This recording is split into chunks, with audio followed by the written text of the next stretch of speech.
Hi കൂട്ടുകാരെ, പുതിയൊരു കഥയിലേക്ക് എല്ലാവർക്കും സ്വാഗതം. ഇന്നത്തെ കഥയുടെ പേര് ആലീസും കുഞ്ഞാടും. ആലീസിന് അവളുടെ ആട്ടിൻകുട്ടിയെ പ്രാണനാണ്. ആട്ടിൻകുട്ടിക്കും അങ്ങനെ തന്നെ. പിരിഞ്ഞിരിക്കാൻ രണ്ടുപേർക്കും ഇഷ്ടമല്ല. ഉറങ്ങി എഴുന്നേറ്റാൽ ഉടൻ തന്നെ ആലീസ് ആട്ടിൻകുട്ടിയുടെ അടുത്തെത്തും. പച്ചിലയും വെള്ളവും കൊടുത്ത് ആദ്യം അതിന്റെ വിശപ്പ് മാറ്റും. പിന്നീട് സ്വന്തം കാര്യം നോക്കൂ. അവൾക്ക് എന്ത് കിട്ടിയാലും ഒരു പങ്ക് ആട്ടിൻകുട്ടിക്കും കൊടുക്കും. സ്കൂളിൽ പോകുന്നതിന് മുമ്പ് ഒട്ടുനേരം ആട്ടിൻകുട്ടിയുടെ അടുത്ത് നിൽക്കും. ഉമ്മ കൊടുത്ത് പിരിയും. തിരിച്ചെത്തും വരെ രണ്ടുപേർക്കും വിഷമമാണേ. 4 മണിക്ക് ആട്ടിൻകുട്ടി പഠിക്കൽ കാത്തു നിൽക്കും. ആലീസിനെ ദൂരെ കാണുമ്പോൾ തന്നെ ഓടിച്ചെല്ലും. മഴക്കാലം തുടങ്ങി. അച്ഛന് പണിയില്ല. പുരയാണെങ്കിൽ ആകെ ചോർന്നൊലിക്കും. കുഞ്ഞാട് കിടക്കുന്ന ഭാഗം മാത്രം നനയില്ല. പഴയ ചാക്കും മുറവുമൊക്കെ അവിടെ തിരികെ വെച്ചിട്ടുണ്ട്.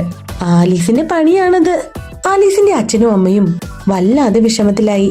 എങ്ങനെയും പുരമേയണം, നനയാതെ കിടക്കണമല്ലോ. എന്താണൊരു മാർഗം? ആലീസിന്റെ കഴുത്തിൽ ഒരു സ്വർണ്ണമാലയുണ്ടല്ലോ, തൽക്കാലം അത് വിൽക്കാം. അച്ഛൻ പറഞ്ഞു. അത് വേണ്ട, ആകെ ഒരു മാലയല്ലേ ഉള്ളൂ, അത് കളയണ്ട. നമുക്ക് ആട്ടിൻകുട്ടിയെ വല്ലവർക്കും കൊടുക്കാം. അമ്മയുടെ അഭിപ്രായം ഇതായിരുന്നു. ആലീസ് സമ്മതിക്കില്ലെന്ന് അവർക്ക് അറിയാമായിരുന്നു. പക്ഷേ വേറെ മാർഗമില്ല. പുരമേയാതെ പറ്റില്ലല്ലോ. ആലീസ് സ്കൂളിൽ പോയ സമയത്ത് മനസ്സില്ലാ മനസ്സോടെ ആടിന് വിറ്റുകിട്ടിയ രൂപ കൊണ്ട് വീട് മേയാനുള്ള കാര്യങ്ങൾ ചെയ്തു. സ്കൂൾ വിട്ട് ആലീസ് എത്തി. പതിവ് പോലെ പഠിക്കൽ കൂട്ടുകാരിയെ കാണുന്നില്ല. അവൾ അവിടെ എല്ലാം നോക്കി നടന്നു. എങ്ങും കണ്ടില്ല. അവൾ വിതുമ്പി കരഞ്ഞു. അത് കണ്ട് അമ്മ മടിച്ചു കാര്യം പറഞ്ഞു. ആലീസിന്റെ കരച്ചിൽ ഉച്ചത്തിലായി. അമ്മ ആശ്വസിപ്പിക്കാൻ ശ്രമിച്ചു. അതൊന്നും അവളുടെ ചെവിയിൽ പെട്ടില്ല. അവൾ പുറത്തേക്ക് ഓടി. ആലീസ് പാഞ്ഞു ചെന്നത് ആടുകച്ചവടക്കാരന്റെ വീട്ടിലേക്കാണ്. ആലീസിനെ കണ്ടതും ആട്ടിൻകുട്ടി ഉറക്കെ കരഞ്ഞു. അവൾ ഓടിച്ചെന്ന് ആട്ടിൻകുട്ടിയെ കെട്ടിപ്പിടിച്ചു. ആട്ടിൻകുട്ടിയുടെ കരച്ചിൽ കേട്ട് കച്ചവടക്കാരൻ ഇറങ്ങി വന്നു.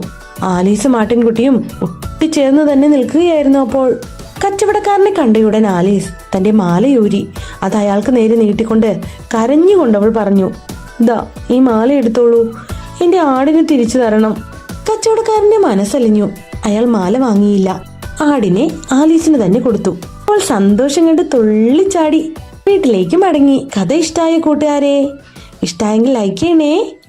ഇതുപോലുള്ള നല്ല കഥകൾക്കായി ചാനൽ ഒന്ന് സബ്സ്ക്രൈബും കൂടി ചെയ്യണേ.